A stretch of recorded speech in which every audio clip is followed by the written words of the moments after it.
How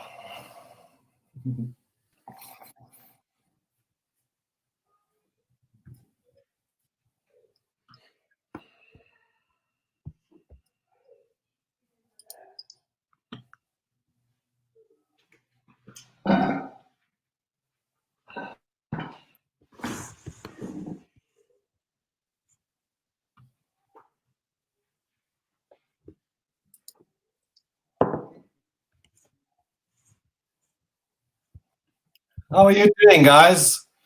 Let's put this audio off. Good morning, everybody. Welcome to the live stream from my humble abode.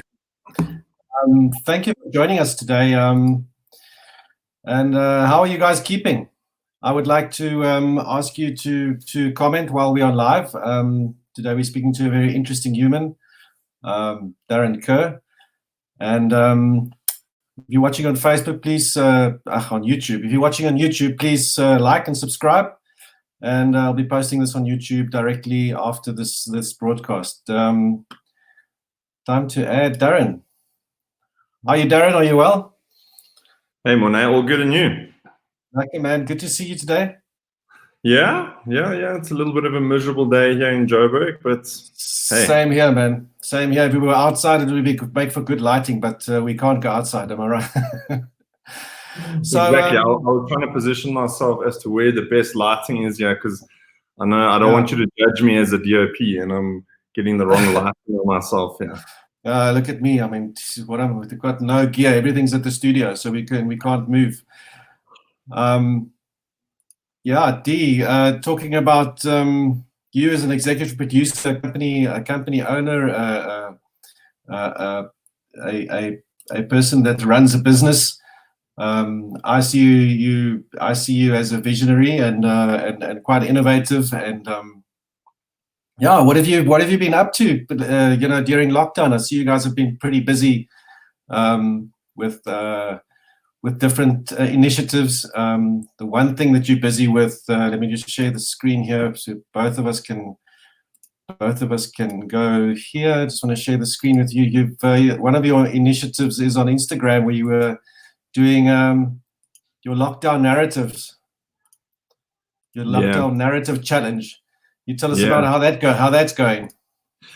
Yeah, so I mean, obviously we're in the same boat as everyone else. It's kind of the world was turned upside down within a matter of weeks, and it's proven to be a little bit tricky. We've had to adapt and try to be agile, and this narrative challenge was a way that we could keep being creative, because I know we chat to my team.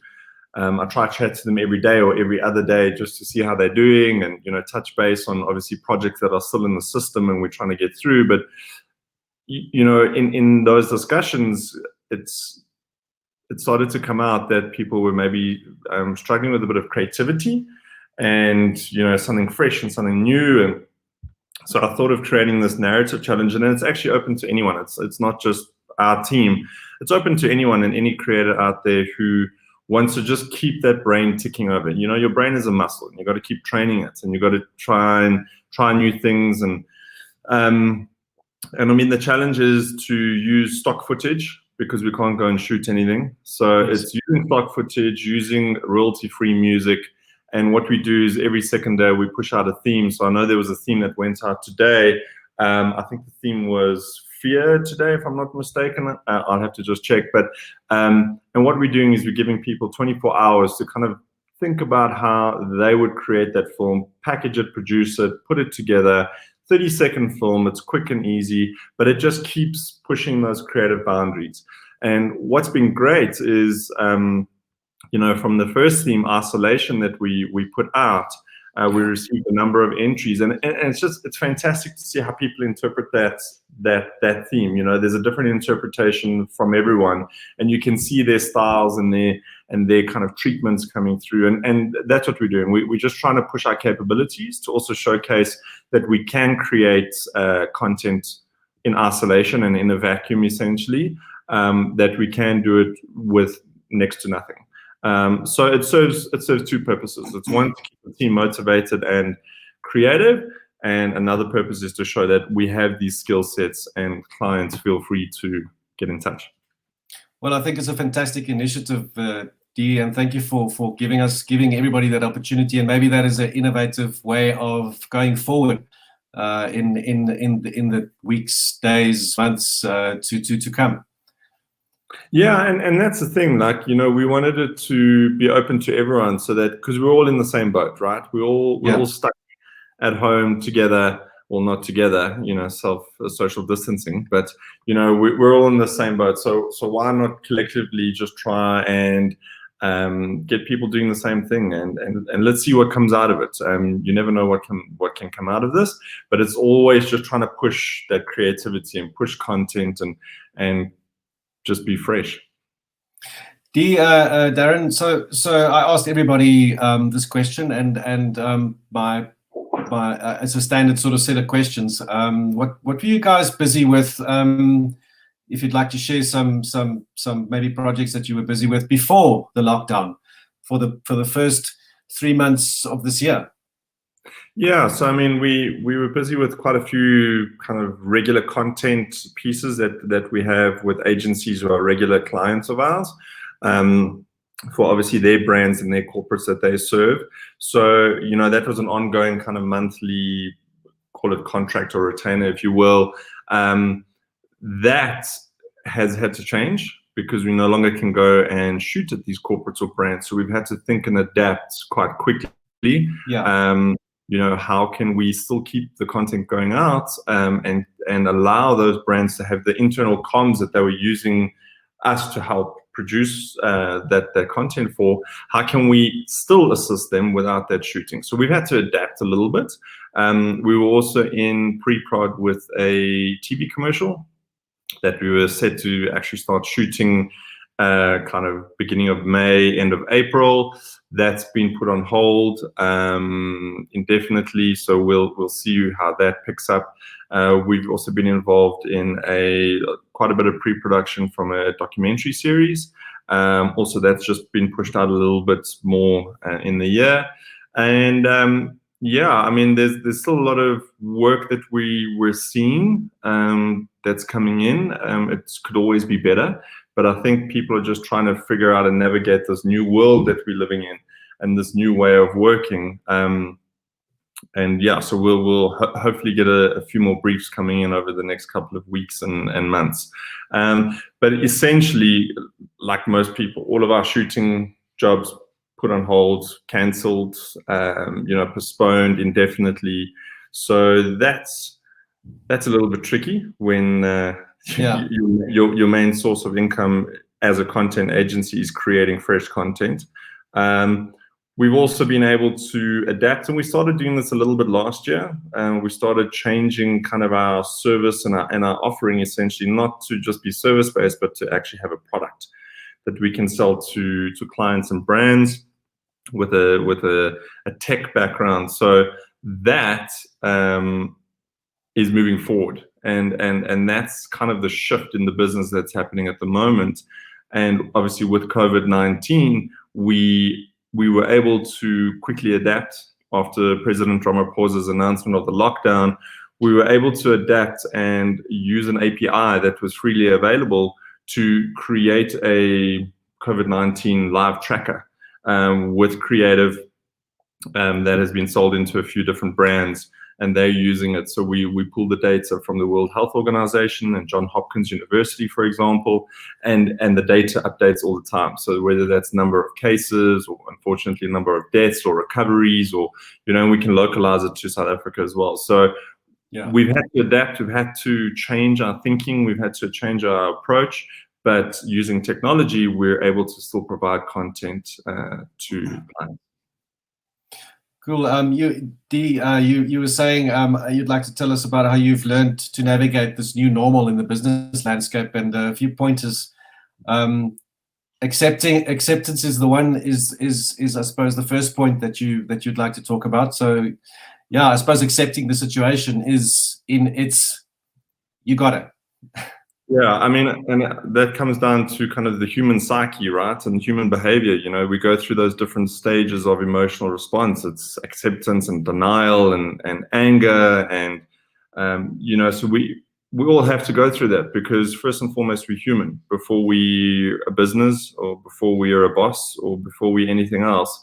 We're human. So the rug was ripped out from underneath us quite quickly and swiftly overnight. And I think we all kind of didn't take this COVID-19 quite seriously when it was happening in other countries, not in South Africa, Yeah. And so for me, we've had to accept that, our business from 4 weeks ago is no longer. We have to just accept that. We have to accept that 10th Street moving forward is going to be very different. We've also have to accept that, possibly what made us or gave us a unique selling point to clients is also no longer. So what can we offer? And we need to adapt and be agile and morph into the 10th Street 2.0, if you will, and how we go forward. Sorry, these things look like the TV aerials sticking out of my ears. I see.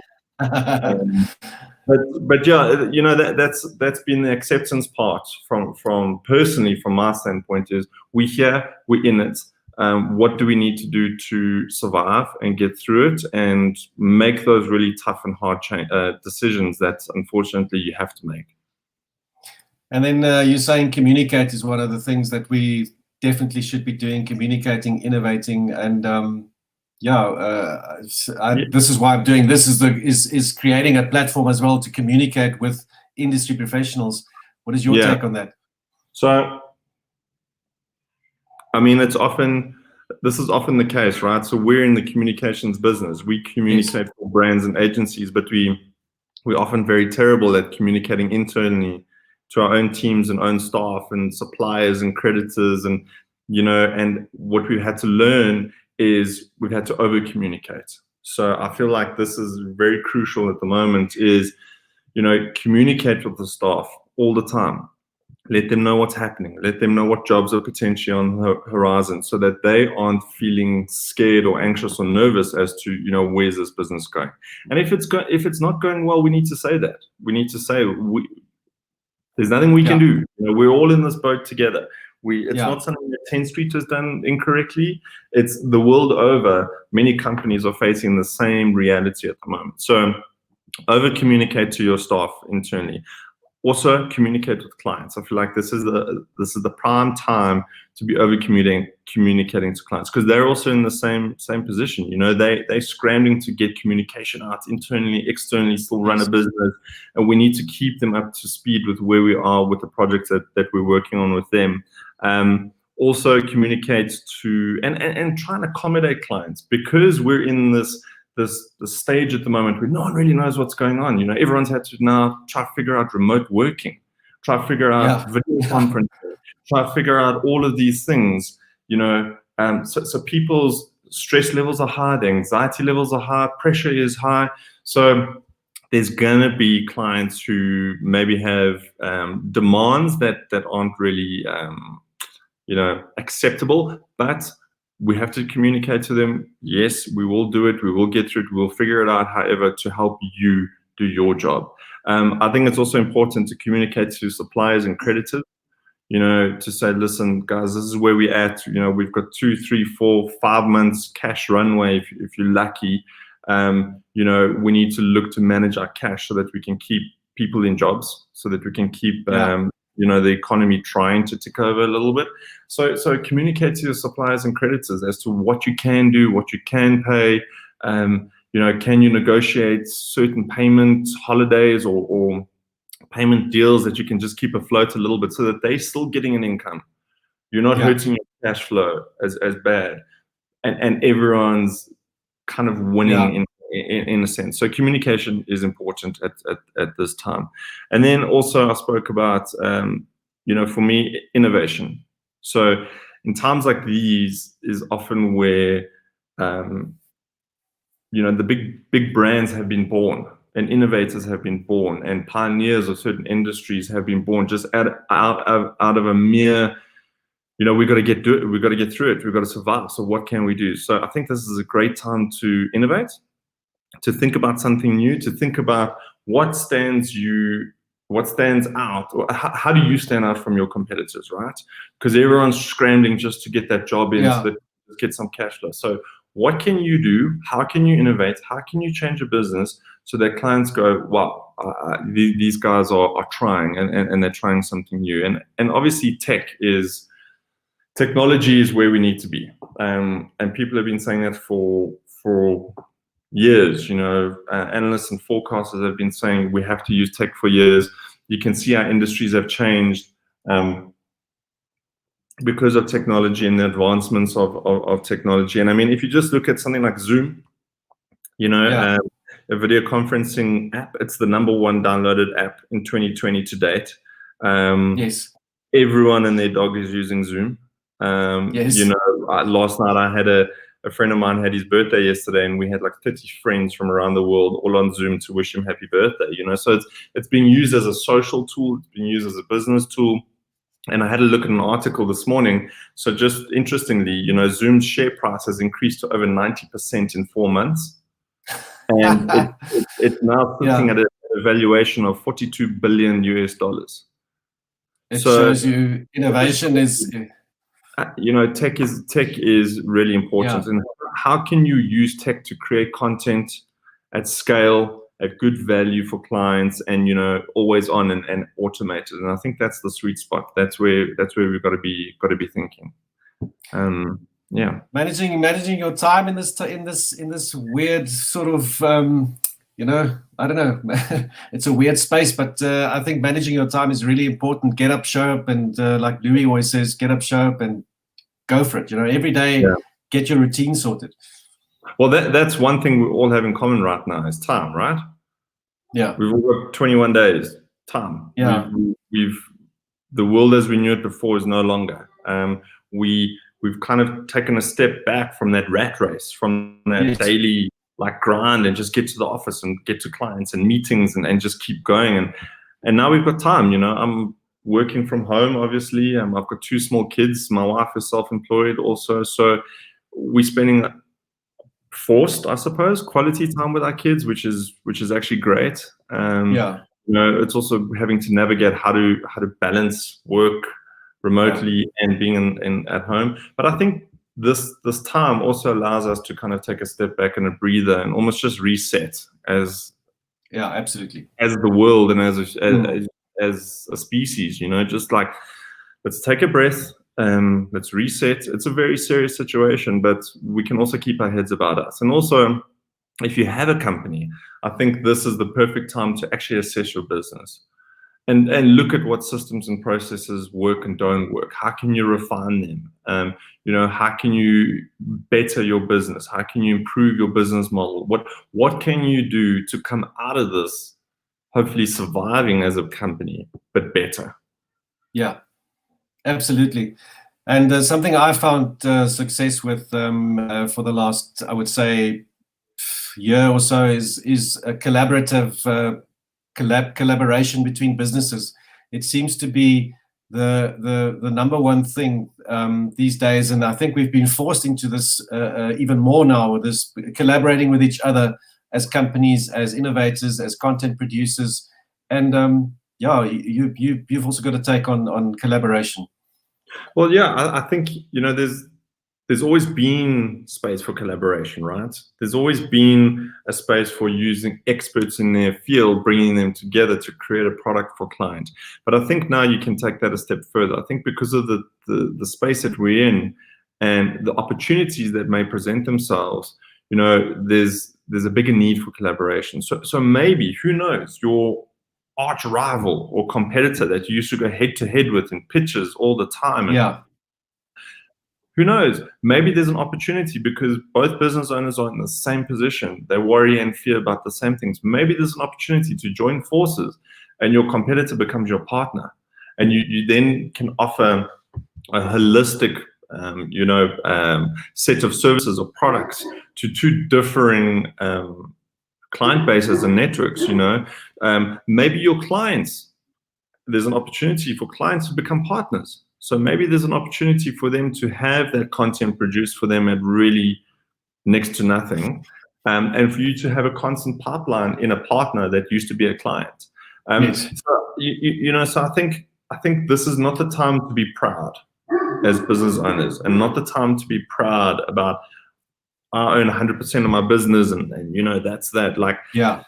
you could own 100% of nothing in 3 months' time. So I think now look for the opportunities. Look where you can collaborate, and if that collaboration means actually a joint venture or partnerships or an equity swap in various companies or something to that effect, and you own 50% of your business, but you've got a 50% partner who had 30 other clients that you never had access to. Yes, Now all of exactly. a sudden, you've got a business that is a little bit stronger and a better client base going forward. And 50% of something is better than 100% of nothing.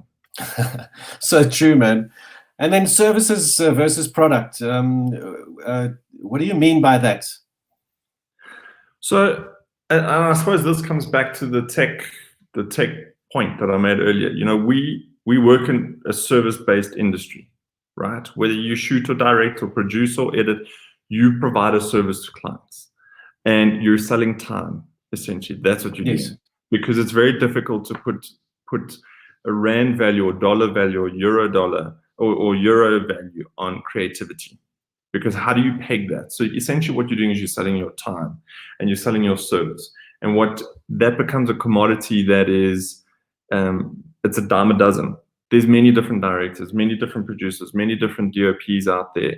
So for me, and this is what we started doing towards kind of the middle of 2019, is yes, we'll always be a service-based company, but now we've added a product. So how can we sell a product with a specific rate card, with a subscription base, so that you can get an annuity income from clients? And that is the tech platform that we've been working on and developing to create personalized content at mass and at scale, at really good value for clients with very little human input in it. So it's an automated system that comes with a set amount of prices, and tiered prices. So if client wants 1,000 videos a month, there's a price for that. If they want 500,000 videos a month, there's a price for that. And it's a tiered approach. And that's the product that I'm thinking about. And speaking about is, that is a product that can be commoditized and that can be commercialized and can obviously be sold on. So yes, you'll always have the service business, but you've got to have a product as well, and that's where the annuity income's coming. I've got a question, not a question, but a statement here from Francois Hayden. He's a producer, director, and he says, proactivity. You've always been a advocate for proactive marketing. Definitely connection and communication now has given us the chance to press the reset button, but definitely proactivity proactive marketing is something you've always been an advocate for. Yeah, definitely. I mean, I think it's tough to be reactive, because once you're reactive, you're already late, right? So you got to be proactive in your marketing, and it comes back to, you have to shout from the rooftops what you're good at as a business or as a freelancer or as an individual. You have to put yourself out there, because if you don't put yourself out there, people don't know about you, right? So be proactive, figure out, and also it comes back to the time aspect and time point. If you have a company with a team, chat to your team and see what you guys are good at. What is everyone good at? What is the one skill that everyone in that company is good at, and what are you not so good at? And proactively go and market those skills, go and market those services. And see which clients need those skills or services, and try and tie the two together. That's being proactive and not sitting and waiting for that work to come in, because it's not going to come in. I've run out of questions. Is there anything, and I've so much. Thank you for the fantastic information. I hope people are learning and gaining from this. I don't know. I believe they do. I mean, there's so much value in conversation. Do you have any encouragement for I would as a company owner, to peer-to-peer sort of encouragement. What is there anything you'd like to add? Yeah, I mean, I think, you know what, Monet, who knows how this is going to play out. We can try and, you know, look at the different scenarios, and we can try plan for the future. And I mean, I lie awake at night thinking, you know, how's this all going to play out? How am I going to keep this business afloat? How am I going to keep my staff employed? How are we going to keep going through this? At the same time, trying to be healthy and not contracting this horrible virus that's you know, killing thousands of people. You know, so there's all of that plays through your mind, and sometimes the anxiety and the panic levels reach a certain level, and I want to just like pass out.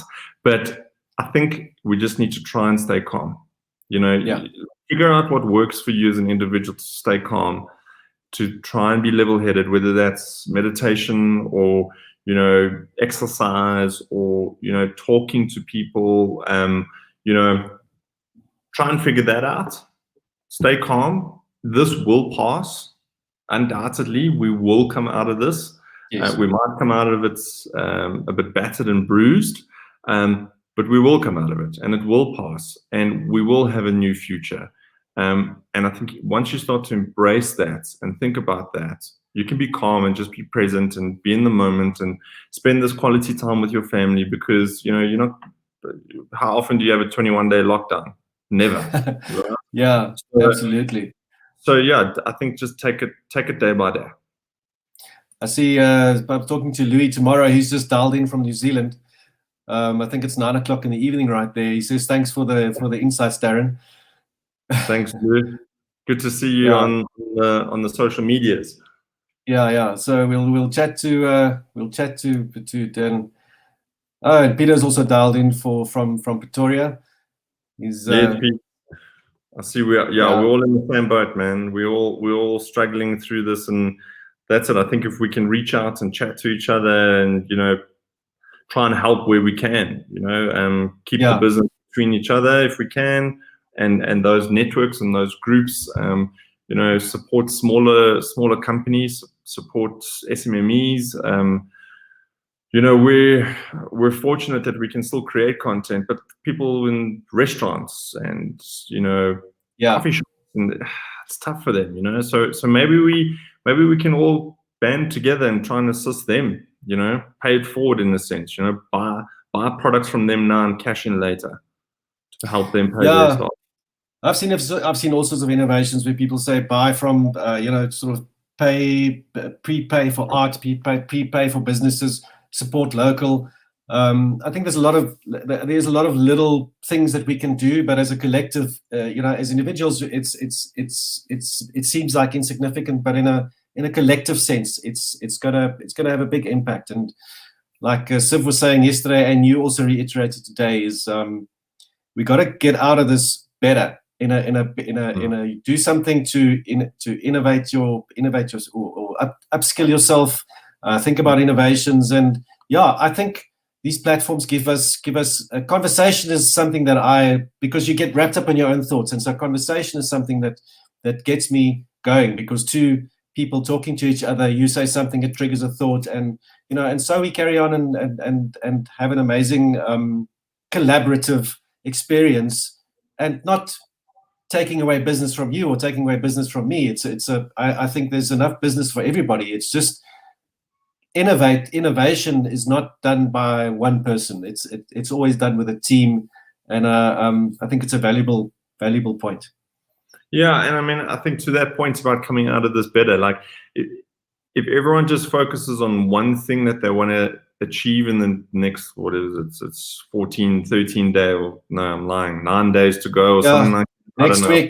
Next week. I don't even know what day Wednesday or something. Day 13. But you know, if you can think of one thing that you want to improve your life, so whether that's from a health or mindset or spiritual aspect, or, you know, you learn something online, you know, spend time YouTubing tutorials. You know, if you've always wanted to figure out how to do graphics, or you've always wanted to figure out different lighting techniques, use this time to upskill yourself in various formats. Maybe there's different kind of businesses that you want to start. Maybe there's different opportunities. Yes. The guys down in Cape Town who own Grenadilla Swim costumes, 2 or 3 days into lockdown, they completely pivoted their business to Grenadilla Eats, where they're providing fresh fruit and veg from Oraniezig market and the farmers there to clients, and that's a thriving business. I think they did over 400 orders, in the first couple of days or weeks. So, you might not always be in the media or creative industry, so this might spur something on within you to start something new, start something fresh, learn a new skill, learn a new business. And I think if we don't use this time and come out a little bit better as human beings, it's wasted. This is a great opportunity to improve on ourselves. Dee, thank you so much for joining me. I appreciate it really. You've been a mentor. You've been a boss. You're still a friend. It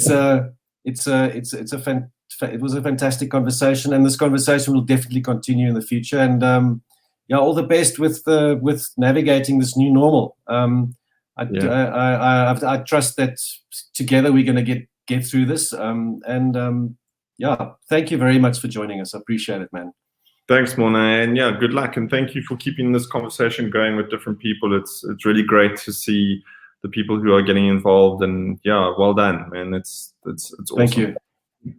Thanks, Dee. Have a fantastic day. Go spend time with your kids, and see if you can manage your stress levels. And my regards to your wife. Thank you very much for joining us, and we'll chat soon. Thanks, Mona. Bye. Cool, dude. Bye-bye. Bye. Yeah, fantastic conversation we just had with Darren. I go and check his website out. Go and see the company's innovation. Very clever things that they're doing. Here is their website again. If you guys were, what am I doing? Sorry, guys. Let me just fix this quickly. Share the screen. Chrome tab. There's their website. 10street.co.za. I think it's a company built on integrity and lots of very high quality work. And tomorrow we are chatting to. Let me just stop the stream of this little thing here. Tomorrow we're talking to a chap from New Zealand. It'll be 9 o'clock in the evening when he dials in. Just share the screen again. It'll be this chap over here, Louis Bolton. He took the leap about a year and a half ago to move to New Zealand, and he's been through. You see those creases in his face. He's been through a lot. South African-born DOP, producer, editor, photographer. Join us and to see what he's doing, and he'll give you some. We're going to talk about the immigration space and the production space over there in New Zealand, and the journey that he had to go through to get to the point where he is now. And it'll be insightful, I believe. Thank you very much for joining us. I encourage you on YouTube. If you're watching on YouTube, please like it, subscribe it, and give us your questions, man. And I see Francois has thanked us again. Thank you very much, Francois, for dialing in. And I appreciate all the words of encouragement. Guys, during the broadcast, please comment, ask questions. We've got industry experts lined up. We've got a few well-known South Africans coming up. And check out tomorrow's broadcast with Louis. Thank you again for joining us, and I'll see you tomorrow at 11 with Louis Bolton. Thanks, everybody.